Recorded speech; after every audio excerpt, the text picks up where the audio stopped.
If you take that part of his game away, they're still a good team, but they're not nearly as unstoppable offensively as we've come to expect them to be week in and week out. And it's not only whether he can do it or not, it's how the coaches feel about calling it. Because we talk about this often. If you are in the red zone and you have to have it, then you might want to risk putting your quarterback in a situation. But that's not when they've been running the ball with him only. Like, he had like a 30-yard touchdown run last week. They run him all over the field, and that caused the defense to have to adjust. Well, look, I mean, we have said so many times this year, they have not faced adversity. Nothing bad has happened to the Eagles. Well, boom, here it is. Pretty bad. But they've banked enough wins. They just need to find one win the rest of the way, and they wrap up the 1 seed. What are we hearing from inside about the injury? I would be very surprised if he plays this week based on what I was told yesterday. I think after that, it becomes a week-to-week situation.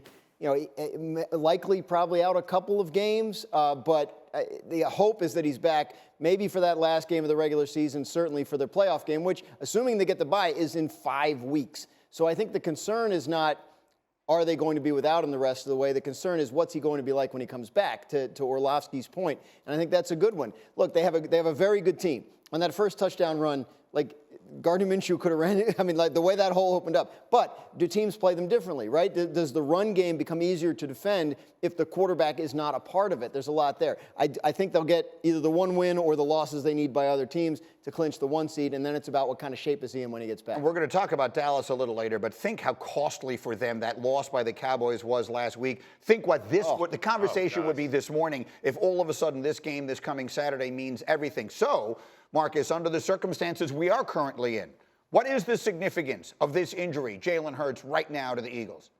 Well, first, let me say this. He ain't touching the field for the rest of the regular season if this is something serious.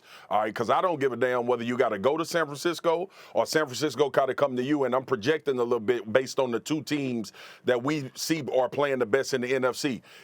A Jalen Hurts on the road or a Jalen Hurts at home, if he ain't there, you're in the same situation. And when we look at these teams, the common denominator right now, the only thing that I see football-wise, watching tape, looking at San Francisco, is that your quarterback has to be an equalizer. And Jalen Hurts would be that based on everything that we've watched the San Francisco 49ers do from a defensive standpoint to all of these other teams. The other thing is this. I understand home field advantage. I know that you want it. I know that you want to play at home. But if I told you Randy Moss wasn't going to be able to play because you was on the road, your tail would go on the road and play, okay? So that is really, it's a very simple thing for me when it comes to Jalen. Jalen, how do you feel? How close can we get him to 100%?